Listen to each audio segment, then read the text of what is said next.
नवमी के दिन माता जी का विसर्जन हो जाता है, जवारों का विसर्जन हो जाता है। व्रत करने वाले कन्या पूजन भोजन भंडारा कराकर, सती कथा में कही थी कि नवरात्रे एकम से प्रारंभ नहीं होते, अरे अमावस्या की रात्रि से प्रारंभ हो जाते, इसलिए उसको कहते हैं नवरात्रे।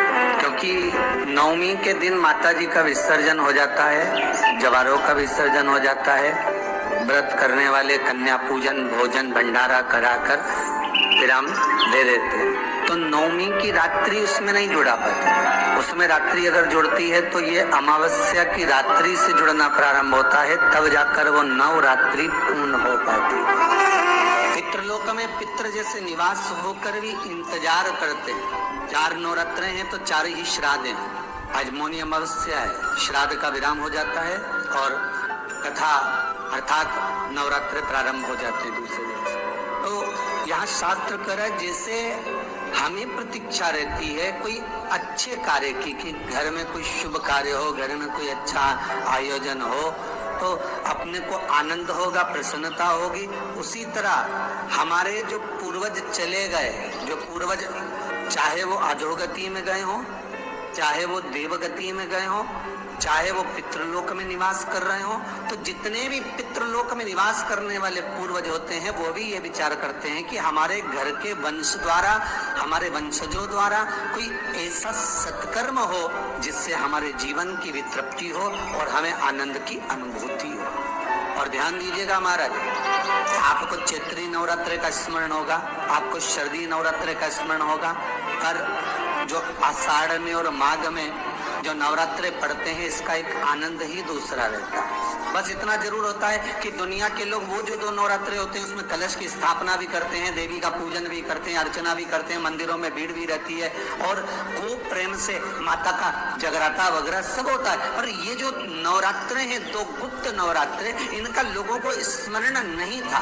वो तो धीरे धीरे ये टीवी चैनल के माध्यम से कथाकारों ने, वक्ताओं ने स्मरण कराना जब चालू करा, धीरे धीरे बताना, मार्गदर्शन करना जब चालू करा, तब लोगों को ज्ञात होता गया कि कोई गुप्त नवरात्रा भी होता है, उसमें भी देवी की आराधना होती है। ये 4 नवरात्रे अलग अलग अवस्था के हैं, अलग अलग सुख के हैं और अलग अलग आनंद के हैं। आपके घर में पितृदोष है, आपको ऐसा महसूस होता है, तो किसी भी नवरात्रि के पहले जो अमावस्या पड़ती है, जिस दिन अमावस्या रहे उस दिन चावल की कटोरी में एक कपूर का टुकड़ा रख दीजिए, छोटा सा, और कपूर का टुकड़ा रखकर उस कपूर को दरवाजे के बाहर कटोरी में ही, चावल रखी हुई कटोरी में ही उसको पितरों का स्मरण कर जला दीजिए। और जलाने के बाद उस चावल को कहीं भी किसी भी वृक्ष की छांव में पक्षियों के लिए डाल दीजिए। शिव महापुराण की कथा कहती है, अगर मान लो पितर आपको कष्ट दे रहे हैं, पितर आपको तकलीफ दे रहे हैं, कोई काम नहीं होने दे रहे हैं, या कहीं आपको ऐसा लगता है कि पितरों का दोष है, तो वो पितृ दोष देवी, अब ये जो आप करेंगे ये कब कर रहे हैं? अमावस्या के दिन आप उसको रख रहे हैं, अमावस्या के दिन उसको रखकर रात भर आपने रखा कपूर के साथ में, सुबह एकम पड़ गई, नवरात्रि लग गई, उसी दिन उसको जलाकर आपने पटक दिया।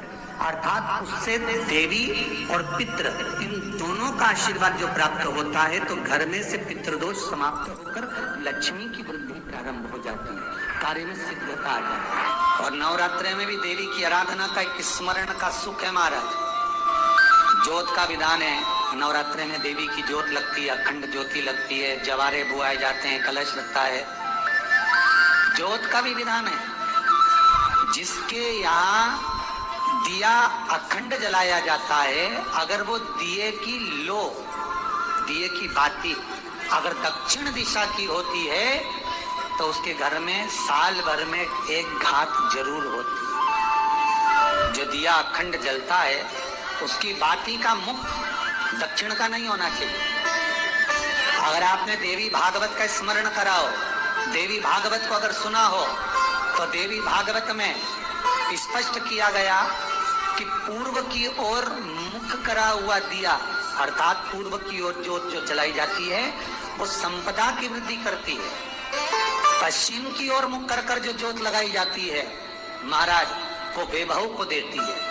और उत्तर की ओर जो मुख कर कर ज्योत जलाई जाती है, उत्तर की ओर जो ज्योत का मुख रहता है वो आयु की वृद्धि करती है, घर में अकाल मौत को रोकती है। दक्षिण की ओर ज्योत ना लगाए, अगर आपको लगाना है पूरब की लगाए, पश्चिम की लगाए या उत्तर की लगाए।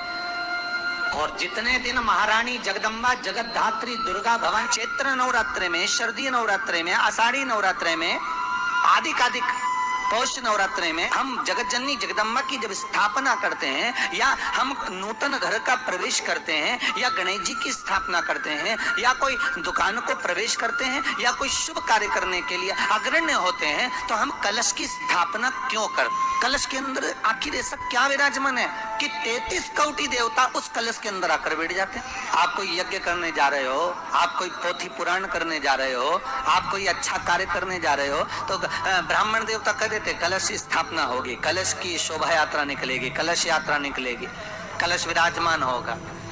उस कुंभ की, उस घड़े की महत्वता कहां से प्रकट हो गई? शिव महापुराण की कथा कहती है महाराज, भगवान ओघड़दानी शंकर स्वयं आद्य शक्ति जगदम्बा से कहते हैं कि जगदम्बा तू क्या चाहती है बोल। तो जगत जननी जगदम्बा कहती है कि जहां मैं हूं वहां शंकर है, ये आपने कह दिया, पर जहां शंकर है वहां पार्वती का होना जरूरी है। उसके लिए सिद्ध करने के लिए एक स्थान ऐसा बनाया जाए जहां पर शंकर विराजमान है और शंकर के साथ पार्वती विराजमान है। तो शिव जी ने कहा पार्वती उसके लिए मैं तुझे एक सुंदर कलश का निर्माण कर देता।